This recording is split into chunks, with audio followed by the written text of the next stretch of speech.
US President Joe Biden will speak with Israeli Prime Minister Benjamin Netanyahu over the phone. And this comes 3 days after Israel launched an attack in which 7 World Central Kitchen aid workers were killed in Gaza.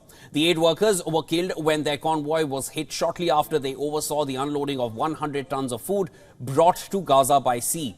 The White House has described Biden as outraged and heartbroken. However, the president has made no fundamental change in the United States' steadfast support for Israel in its conflict in Gaza. And so we are going to continue to mourn with them, with Chef Jose Andres and obviously the families. I'm just not going to, he's going to speak for himself.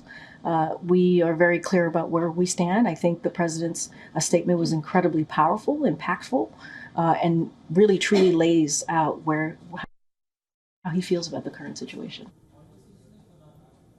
A U.S. official said that Biden was likely to bring up the need for better protections for humanitarian workers and for an increase into Gaza of food shipments. Celebrity chef and World Central Kitchen founder Jose Andres said that the food aid operations have been halted for now. We need to go every day until we assess what really is the situation and how we can obviously try to keep going on operations. But at this point, the situation is halted. But again, we are trying to go hour by hour, analyzing the situation, how to keep doing the work. We do, the World Central Kitchen does, in places like Ukraine, obviously now in places like Gaza, in places like Lebanon, in places like Armenia. But most and foremost, we need to feel, all of us, we need to feel safe. Concerned about the slow pace of aid deliveries on land, the United States has been carrying out airdrops and building a temporary pier for shipments from the sea. US and Israeli representatives had earlier met virtually to discuss Israel's threat to launch a broad offensive in the southern Gaza city of Rafah.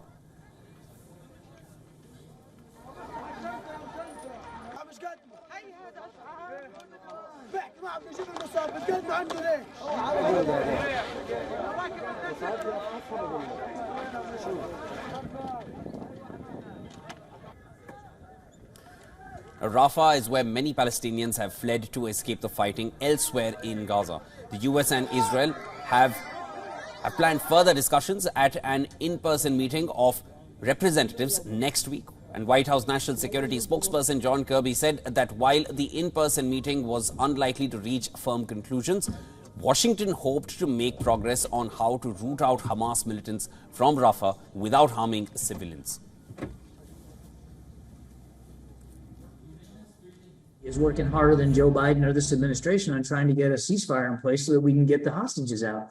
So I guess I'm just going to take issue with, the premise of the question. We have been exceedingly consistent and clear with our expectations for the prosecution of these operations.